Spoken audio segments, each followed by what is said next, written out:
പ്രിയൻ, ഈ ഇസ്രായേലിനോട് ഹമാസ് ഒരു ഉപാധി വെച്ചിരിക്കുകയാണ്. എന്താണത്? അതായത് മുഴുവൻ പലസ്തീൻ തടവുകാരെയും മോചിപ്പിച്ചാൽ ഇസ്രായേലുകാരായിട്ടുള്ള ബന്ദികളെ, ഹമാസ് പിടിച്ചു വച്ചിരിക്കുന്ന ബന്ദികളെ വിട്ടയക്കാം എന്നുള്ളതാണ്. പൂർണ്ണമായ ഒരു വെടിനിർത്തൽ കരാർ ഇരുഭാഗത്തു നിന്നും ഉണ്ടാകണമെന്നും ഹമാസ് നേതാവ് ഖലീൽ അൽ ഹയ എന്ന് പറയുന്ന നേതാവ് പറഞ്ഞിരിക്കുകയാണ്. പക്ഷേ എനിക്കിതിനകത്തൊരു ദുരുദ്ദേശമാണ് എനിക്ക് തീർച്ചയായിട്ടും. അതിൻ്റെ കാരണം എന്ന് പറഞ്ഞു കഴിഞ്ഞാൽ, ഇസ്രയേൽ മോചിപ്പിക്കേണ്ടത് ബന്ദികൾ, പലസ്തീനിലുള്ള ആൾക്കാർ പലസ്തീൻ്റെ അല്ലെങ്കിൽ ഹമാസിൻ്റെ കൈവശമുള്ള ബന്ദികളുടെ ആനുപാതികമായിട്ടുള്ള ആൾക്കാരെ അല്ല വിട്ടയക്കാൻ പറയുന്നത്. ഇസ്രായേൽ ജയിലിലുള്ള മുഴുവൻ പാലസ്തീൻകാരെയും. മുഴുവൻ പാലസ്തീൻകാരെന്ന് പറയുമ്പോഴത്തേക്കും അതിനകത്ത് ഒരുപാട് തീവ്രവാദികളുണ്ട്, നിയമവിരുദ്ധ പ്രവർത്തനം ചെയ്തവരുണ്ട്. ഈ ഇസ്രായേൽ എന്ന് പറയുന്ന രാജ്യം അത് ഈ ജൂതന്മാരും ഇല്ലെങ്കിൽ ഇസ്രായേലുകാർ മാത്രം ജീവിക്കുന്ന ഒരു സ്ഥലമല്ല. പലസ്തീൻകാർ അതിൻ്റെ അകത്ത് ഒരുപാട് പേരുണ്ട്. അവിടുത്തെ സിറ്റിസണായിട്ട് തന്നെ ഭൂരിപക്ഷം വരുന്നത് ജൂതരാണ് എന്നുള്ളത് കൊണ്ട് മാത്രം അത് അങ്ങനെ നിലനിൽക്കുന്ന രാജ്യമല്ല. എല്ലാവരും അതിൻ്റെ അകത്തുണ്ട്, മറ്റ് വിഭാഗക്കാർ ഒരുപാട് പേര് അതിൻ്റെ അകത്തുണ്ട് ഈ രാജ്യത്തിനകത്ത്. അപ്പോൾ ഈ രാജ്യത്ത് ഒരു നിയമവ്യവസ്ഥ നിലനിൽക്കുന്ന രാജ്യമാകുമ്പോൾ സ്വാഭാവികമായിട്ടും പല വിധത്തിലുള്ള കുറ്റം ചെയ്തവരും ജയിലിലുണ്ടാവും. അതിന് പലസ്തീൻകാർ അവിടെ ഇസ്രായേൽ സിറ്റിസണായിട്ടുള്ള ആൾക്കാർ തന്നെയുണ്ട്, പലസ്തീനികളായിട്ടുള്ള ഇസ്രായേൽ സിറ്റിസൺഷിപ്പ് ഉള്ള ആൾക്കാർ ഇവിടെ ഉണ്ട്. അങ്ങനെയുള്ളവർ എന്താ ചെയ്യുക? അവർ ഈ കുറ്റം ചെയ്തു കഴിഞ്ഞാൽ നിയമത്തിന് ഈ രാജ്യത്തിൻ്റെ, നമ്മുടെ രാജ്യത്തിനകത്ത് വെളിയിൽ നിന്ന് വന്നവരായാലും ശരി, ആരായാലും ശരി, ഇവിടെ ഒരു കുറ്റം ചെയ്തു കഴിഞ്ഞാൽ ഇവിടുത്തെ നിയമം അനുശാസിക്കുന്ന ശിക്ഷ അവർക്ക് അനുഭവിച്ചേ പറ്റുള്ളൂ. അപ്പോൾ അവർ സ്വാഭാവികമായിട്ട് നിയമ നടപടിയുടെ ഭാഗമായി ജയിലിൽ പാർപ്പിക്കും. ഇസ്രായേലിനകത്ത് തീവ്രവാദ പ്രവർത്തനത്തിന് ഉരുപ്പെട്ട പാലസ്തീൻകാരും ജയിലിലുണ്ട്, ക്രിമിനൽ പ്രവർത്തനങ്ങൾ ചെയ്തവരുണ്ട്.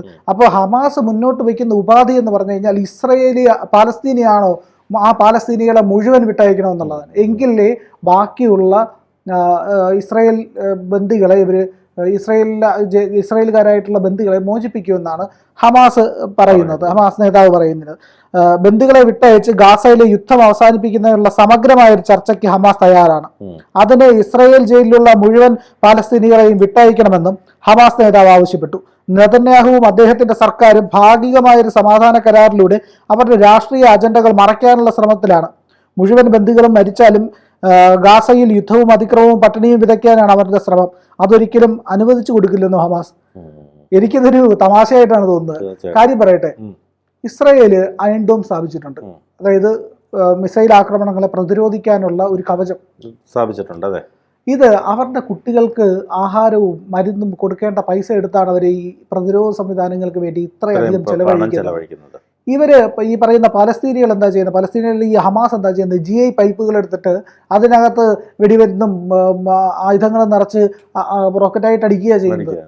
ഇവർ ഒളിച്ചിരിക്കുകയാണ്. ഹോസ്പിറ്റലുകളാണ് ഹമാസിന്റെ ഹൈഡ് ഔട്ടുകൾ പ്രധാനമായിട്ടും. കിലോമീറ്ററുകൾ ദൂരത്തിൽ തുരങ്കങ്ങൾ ഉണ്ടാക്കി ആ ടണലുകളിൽ കൂടെയാണ് ഇവരുടെ ഈ പറയുന്ന ആയുധ കൈമാറ്റം, ഇവരുടെ ഹമാസിന്റെ നീക്കങ്ങൾ, ആക്രമണങ്ങൾ എല്ലാം. ഇങ്ങനെ ചെയ്യുന്ന ഹമാസിന്റെ പരിപാടി എന്ന് പറഞ്ഞു കഴിഞ്ഞാൽ അതിൻ്റെ എല്ലാ ഓപ്പണിങ്ങുകളും ഇതുപോലുള്ള സ്കൂളുകൾക്കകത്തോ ഈ പറയുന്ന ഹോസ്പിറ്റലുകൾക്കകത്തോ ഹ്യൂമൻ ഷീൽഡുകൾ തീർത്തുകൊണ്ട് ആൾക്കാരെ മുന്നിൽ നിർത്തി, സാധാരണക്കാരായ മനുഷ്യനെ മുന്നിൽ നിർത്തിക്കൊണ്ട് ഇതാ ഞങ്ങളെ പാലസ്തീൻകാരെ കൊല്ലുന്നേ എന്ന് നിലവിളിക്കുകയാണ് ഇവർ ചെയ്യുന്നത്. ഈ ഇസ്രായേൽ ആക്രമണ രീതി എന്ന് പറഞ്ഞു കഴിഞ്ഞാൽ കൃത്യമായിട്ട് ജനീവ കൺവെൻഷൻ പ്രകാരമായിട്ട് എങ്ങനെയാണോ ഒരു സ്ഥലത്തേക്ക് ആക്കണം, ഇവർ കൃത്യമായി നോട്ടീസ് ഇഷ്യൂ ചെയ്യും, നോട്ടീസുകൾ വിതരണം ചെയ്യും, അവിടെ വാർണിംഗ് കൊടുക്കും. എല്ലാം കഴിഞ്ഞ വാർണിംഗ് ഷോട്ടുകൾ നിരവധിയായിട്ടുള്ള, ഒരു ബോംബിടുന്നത് ചുമ്മാ പോയിട്ട് ബോംബിടുകയില്ല, നിരവധി വാർണിംഗ് ഷോട്ടുകൾ അവിടെ കൊടുത്തതിന് ശേഷമാണ് ബോംബിടുന്നത്. അപ്പോഴും അവിടുത്തെ ആൾക്കാർ രക്ഷപ്പെടാനായിട്ട് ഹമാസ് അനുവദിക്കില്ല. ഹമാസ് അപ്പോഴും ഇവരെ പിടിച്ചു വയ്ക്കും. അതുകൊണ്ടാണ് ഹമാസിനെതിരെ അവിടുത്തെ ജനങ്ങൾ രംഗത്തെത്തിയത്. നിങ്ങൾ ഈ പറയുന്ന നിങ്ങളുടെ സ്വാർത്ഥമായ താല്പര്യങ്ങൾക്ക് വേണ്ടിയിട്ട് ഈ പറയുന്ന ജനങ്ങളെ കൂട്ടക്കുരുതി ചെയ്യരുത് എന്ന് ഹമാസിനെതിരെ പറയാം. നിരവധി വീഡിയോകൾ ഇപ്പോൾ യൂട്യൂബിൽ ലഭ്യമാണ്. ഹമാസ് ഭക്ഷണം വാങ്ങിക്കാൻ നിന്ന ഒരാളെ ഭക്ഷണം വാങ്ങിക്കരുത് എന്ന് പറഞ്ഞ് ഹമാസിന്റെ ഒരു തീവ്രവാദി തടയുന്നതും ഇയാളുടെ കാലിലേക്ക് വെടിവെക്കുന്നതുമായിട്ടുള്ള അത് ഇയാൾ വെളിപ്പെടുത്തുന്ന കാര്യങ്ങൾ കൃത്യമായിട്ട് ഇതിൻ്റെ അകത്ത് യൂട്യൂബിനകത്തുണ്ട്. അപ്പോൾ അത് നിരവധി ആൾക്കാർ, അരിഫ് ഹുസൈൻ അടക്കമുള്ള ആൾക്കാരത് ആ വീഡിയോകളൊക്കെ പുറത്തേക്ക് വിടുകയും ചെയ്തിട്ടുണ്ട്. എന്തിനാണ് ഹമാസ് ഇത് ചെയ്യുന്നതെന്ന് പറഞ്ഞു കഴിഞ്ഞാൽ ഹമാസിന് കൃത്യമായ ലക്ഷ്യങ്ങളുണ്ട്. ഒന്ന്, അവരുടെ തീവ്രവാദ പ്രവർത്തനം നിലനിൽക്കണം. രണ്ട്, വളർത്തുകയും വേണം. ലോകത്തെമ്പാടുമുള്ള ഫണ്ടിങ് ഈ ഫണ്ടിങ് അവരുടെ അടുത്തേക്ക് വരണം. ആ ഫണ്ടിങ്ങിന് വേണ്ടിയിട്ടാണ് ഇവർ ഈ പറയുന്ന മുഴുവൻ തീവ്രവാദ പ്രവർത്തനവും നടത്തുന്നത്, ഇസ്രായേലിനെതിരെ ആക്രമണം നടത്തുന്നത്, ഒരിക്കലും സാധ്യമല്ലാത്ത ഉപാധികൾ വയ്ക്കുന്നത്. എപ്പോഴെങ്കിലും സാധ്യമാവും. നമ്മുടെ അടുത്ത് പാകിസ്ഥാൻ വന്നിട്ട് പറയുക ആക്രമിക്കും, ഇല്ലെങ്കിൽ നിങ്ങളുടെ സൈനികർ ഞങ്ങൾ പിടിച്ചു വെച്ചേക്കുക, ഞങ്ങളെ വിട്ടു തരണമെങ്കിൽ നിങ്ങൾ ഇന്ത്യയിലുള്ള ജയിലിലുള്ള മുഴുവൻ ക്രിമിനൽസിനെ മോചിപ്പിക്കണമെന്ന് നടക്കുന്ന കാര്യമാണ്. ഒരിക്കലും നടക്കില്ല. അതാണ് ഇസ്രായേലിനോട് ഹമാസ് ആവശ്യപ്പെടുന്നത്. അവിടുത്തെ മുഴുവൻ പലസ്തീൻകാരെയും ഏതൊക്കെ കേസുകളിൽ എന്തൊക്കെ പ്രതികളായിട്ട് കിടക്കുന്നു എല്ലാവരെയും തുറന്നു വിടണമെന്നാണ് പറയുന്നത്. നടക്കുന്ന കാര്യമല്ല. ഒരു രാജ്യം തകർക്കാൻ, അവിടുത്തെ നിയമവ്യവസ്ഥ ഇല്ലാതാക്കാനും വേണ്ടിയിട്ടുള്ള ഗൂഢമായ ലക്ഷ്യമാണ് ഹമാസ് ഈ പറയുന്നത് എന്നുള്ളത് നമുക്ക് പകൽ പോലെ മനസ്സിലാവും. ഇതിനകത്ത് എന്താ പറയുന്നതെന്ന് പറഞ്ഞാൽ, ഞങ്ങൾക്ക് ജീവിക്കാൻ നിവൃത്തിയില്ല. ഹമാസ് പറയുന്നത് ഞങ്ങൾക്ക് ജീവിക്കാൻ നിവൃത്തിയില്ല. ജീവിക്കാൻ നിവൃത്തിയില്ലാത്തവർക്ക് പക്ഷേ യുദ്ധം ചെയ്യാൻ നിവൃത്തിയുണ്ട് എന്നുള്ളതാണ്, ആക്രമിക്കാൻ നിവൃത്തിയുണ്ട് എന്നുള്ളതാണ്.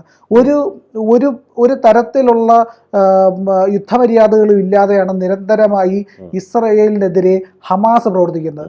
ഇസ്രയേൽ ഇവർ നൂറുകണക്കിന് റോക്കറ്റുകൾ അയക്കുന്നു, ഇസ്രയേൽ അതെല്ലാം അവരുടെ പ്രതിരോധ സംവിധാനം വെച്ച് ചെറുക്കുന്നു, ഇവരെ തിരിച്ചാക്രമിക്കും. സ്വാഭാവികമായിട്ട് ഇങ്ങോട്ടടിച്ചാൽ അങ്ങോട്ട് അടിക്കാതിരിക്കുന്ന, അത് ഏത് ഒരു ജീവിയാണെങ്കിലും ശരി തന്നെ, ഒരു കുട്ടിയാണെങ്കിലും ശരി തന്നെ, ഏതൊരു മനുഷ്യനായാലും ശരി തന്നെ, ഇങ്ങോട്ട് അടിച്ചാൽ തിരിച്ചടിക്കുക എന്നുള്ളത് സ്വാഭാവികമാണ്. അപ്പൊ സ്വാഭാവികം ഇസ്രായേൽ പ്രതികരിക്കും.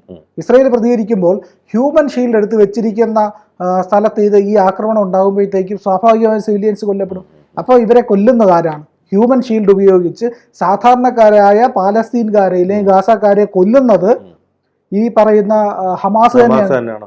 അതുപോലെ പാലസ്തീൻ എന്ന് പറയുന്ന രാജ്യം, അത് വലിയ വിവാദമായിട്ടുള്ള കാര്യമാണ്, ഒരുപാട് ചർച്ച നടന്നിട്ടുള്ള. കൃത്യമായിട്ട് അറിയാം, പാലീസുകളുടെ രാജ്യം എന്ന് പറഞ്ഞു കഴിഞ്ഞാൽ ഈ പറയുന്ന ഗാസയല്ല, ഈ പറയുന്ന ഇസ്രയേലല്ല, അത് ഈ പറയുന്ന ജോർദാൻ നദിക്ക് അപ്പുറമാണ്. ഇന്ന് ജോർദാൻ എന്ന് പറയുന്ന നിലനിൽക്കുന്ന രാജ്യമാണ് ഈ പറയുന്ന ശരിക്കും പാലീസുകളുടെ രാജ്യം. അവിടെയാണ് ഇവർ കഴിയേണ്ടത്. ഇവർ വന്ന് ഇവിടെ ഈ പറയുന്ന ഏറ്റവും കൺജസ്റ്റഡ് ആയിട്ടുള്ള ഒരു മേഖലയിൽ താമസിക്കുക, അവിടെ നിന്ന് നിരന്തരമായിട്ട് തീവ്രവാദ പ്രവർത്തനം നടത്തി ഇസ്രായേലിനെതിരെ പറ്റിയൊരു കേന്ദ്രമായി അതിനെ കണ്ടെത്തി എന്നുള്ളതാണ് ഏറ്റവും പ്രധാനം. അമേരിക്ക ഒരു ഉപാധി വെച്ചു, ട്രംപ് ഗാസയെ ഞങ്ങൾ ഏറ്റെടുത്ത് മനോഹരമായ ഒരു പ്രദേശമാക്കി അവിടെ ടൂറിസം വളർത്തി മാറ്റി അവിടെ സ്വാഭാവികമായിട്ട് മനുഷ്യർ ജീവിക്കുന്നത് സമ്മതിക്കില്ല. കാരണം എന്താ?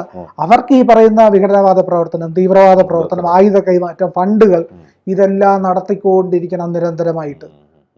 ലോകരാജ്യങ്ങൾ ഇടപെടാം, ഇതിന് സമ്പൂർണമായ ഒരു ഉപാധി വയ്ക്കാം, ഈ പ്രശ്നങ്ങളെല്ലാം പരിഹരിക്കാം എന്ന് പറഞ്ഞാൽ അവരത് തയ്യാറാവില്ല. എന്തുകൊണ്ട് തയ്യാറാവില്ല എന്ന് പറഞ്ഞു കഴിഞ്ഞാൽ, നിരന്തരമായി ഈ തീവ്രവാദ പ്രവർത്തനം നടത്തിക്കൊണ്ടിരുന്നാൽ മാത്രമേ ഈ ഭീകരന്മാരുടെ ജീവിതോപാധി നടക്കുകയുള്ളൂ എന്നുള്ളത് കൊണ്ട് മാത്രമാണ് ഇസ്രായേലിന് നേരെ ഇത്തരം ഉപാധികൾ മുന്നോട്ട് വയ്ക്കുന്നത്. അതാണ് എനിക്ക് തോന്നിയ വളരെ പ്രധാനപ്പെട്ട കാര്യം. ജനുവരി 19 നിലവിൽ വന്ന സമാധാന ഉടമ്പടി പ്രകാരം ഇതുവരെ 38 ബന്ദികളെയാണ് ഹമാസ് മോചിപ്പിച്ചത്. എന്നാൽ ബന്ദിമോചനം വൈകുന്നതെന്ന് ആരോപിച്ച് ഇസ്രായേൽ മാർച്ചിൽ വീണ്ടും യുദ്ധം പുനരായി. ഇസ്രായേൽ എത്ര പേരെയാണ് വിട്ടത്? ഇവരിപ്പോൾ വിട്ട ബന്ദികളുടെ എണ്ണം 38. ഇസ്രായേൽ ഒരു തവണ മോചിപ്പിക്കുന്ന 200-300 പേരെയൊക്കെയാണ് ഏറ്റവും കുറഞ്ഞത് മോചിപ്പിക്കും. അങ്ങനെ മോചിപ്പിക്കുമ്പോൾ 28 പേരെയൊക്കെ മോചിപ്പിക്കുന്നു. അതായത് 200-ലധികം ആൾക്കാരെയാണ് ഇവര് പിടിച്ചു വെച്ചിരിക്കുന്നത്. അത് പുതുവർഷ ആഘോഷത്തിലായിട്ട് പോയ ഇസ്രായേലികളെ ഒരു സംഘം ഈ ഹമാസ് തീവ്രവാദികൾ വന്ന് വളഞ്ഞിട്ട് തോക്ക് ചൂണ്ടി 1200ഓളം പേരെ കൊല്ലുകയും ഈ 10-200 പേരെ ബന്ദികളാക്കുകയും ചെയ്തു. സ്വാഭാവികമായും ഇസ്രായേൽ തിരിച്ചടിക്കും. ഇസ്രായേൽ നമ്മളാണെങ്കിൽ അടിക്കില്ല. നമ്മുടെ വീട്ടിൽ കയറി ഒരാൾ അടിക്കാൻ വന്നാൽ എന്ത് ചെയ്യും നമ്മൾ? തീർച്ചയായും. അപ്പൊ ഇതൊന്നും ഒരു പ്രായോഗികമായ കാര്യങ്ങളായിട്ട് കണക്കാക്കാൻ പറ്റില്ല. ഹമാസിന് സമാധാനം ആവശ്യമില്ല എന്നുള്ളതാണ് ഇതിൽ നിന്ന് വ്യക്തമാകുന്നത്.